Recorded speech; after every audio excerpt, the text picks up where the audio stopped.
Hey, what's up, guys? I was actually trying to do a live. The live wasn't working. I've been trying to do live all day, and Instagram keeps rejecting me. I don't know why. Maybe this is why I never do live. But I wanted to share a story with you guys, so I guess I'll just put it up on my Instagram TV. And it's something that I feel like I hardly ever see on real estate agents' pages, and that is when something goes wrong. And it's not all glory, it's not all listings and closings and contracts and everything in real estate. A lot of the times, and for me this has been a very challenging year, because this year so far I've had like the most difficult transactions that I've been working on just to get to closing. And today was another example of one of them. So I want to share with you guys, I've been working on a deal since mid-December. We went into contract middle of December, and from the beginning there was a bunch of hiccups. Let me give you the backstory first. So before I went into contract, the buyers were working with the bank. I suggested that they at least speak with one of the lenders that I work with. I offered them a bunch of different people that I've worked with before that I know are incredibly efficient, super good, definitely get the job done. They shut me down, said no, we're comfortable with where we are, whatever the case is. And I said, okay, cool, fine. You want to stick with who you want to stick with? By all means, do what you got to do. I'll work with whatever I have to work with. Fast forward to today, this is why it's so disappointing, because now here we are almost 6 months later, and the deal looks like it's probably about 90% going to die. And reason being is there is just a lot of hiccups on the bank side.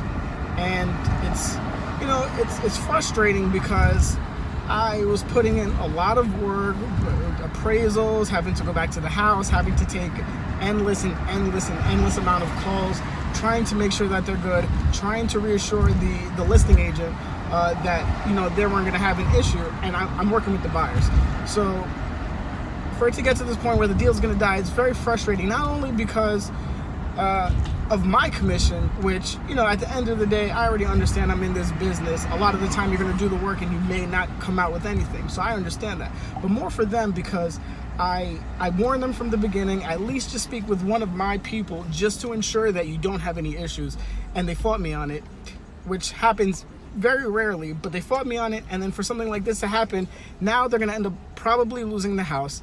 And because it's been so long, and they weren't able to close, and they got their mortgage commitment, they're probably going to end up losing their down payment, which I believe is about $25,000. And this is something that the sellers have been threatening to do for about the past month. So being that it got to this point, and now because of the bank's carelessness, I'd like to call it, they're probably going to lose $25,000 and their house that they wanted. So in this situation, everybody is a loser, but I say that to say this, like, when you're working with a very skilled professional, if they suggest certain things, I believe it's something to at least take heed to, because a lot of times, there are real estate agents that they get a bad rap just in general, that, they just want to make money, they want to take advantage of people, and that's not always the case. And for me, I feel like, hey, if you're going to be willing to work with me, you need to understand that I'm not going to do that to you. I always have your best interests at heart. And that's how I built my business. Essentially, I like to say about 90% of my business right now is solely referrals. So I make sure I take care of the people that I work with, because I understand that that's how my business is going to continue to succeed. Now, with that being said, I haven't even had a chance to speak with them. I gave them a call to kind of find out what was going on. But again, like I said, it's about 90% that the deal's probably going to die. And again, sometimes you gotta just take that extra step. Whether or not you think something seems funny, not everybody's always out to get you. And I tell everybody, listen, you can check my reviews. That's absolutely fine. You don't have to use anybody that I suggest. But now in a situation like this, it's like everybody loses. I wasted a bunch of my time, and it sucks. It sucks. So with that being said, anybody who wants to get into real estate, I just want to reassure you guys, or let you guys know that it's not all sunshine and rainbows. There's a lot of stuff that happens behind the scenes like this.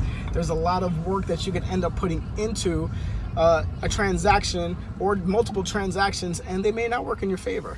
So my biggest advice is, if you're gonna do something like this, just be prepared for the ups and downs, and take it in stride. Just really understand that if this one doesn't go through, keep sticking with it. The next one's gonna go through.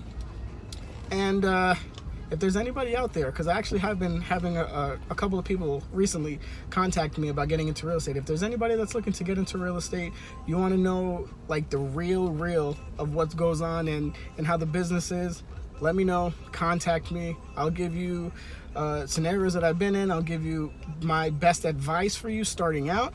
And as always, if you guys need anything, I'm here for you guys.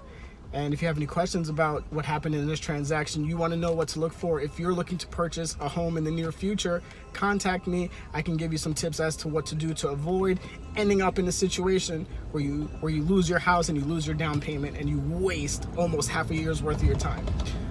And all my information's in my bio. Looking forward to speaking with you guys soon.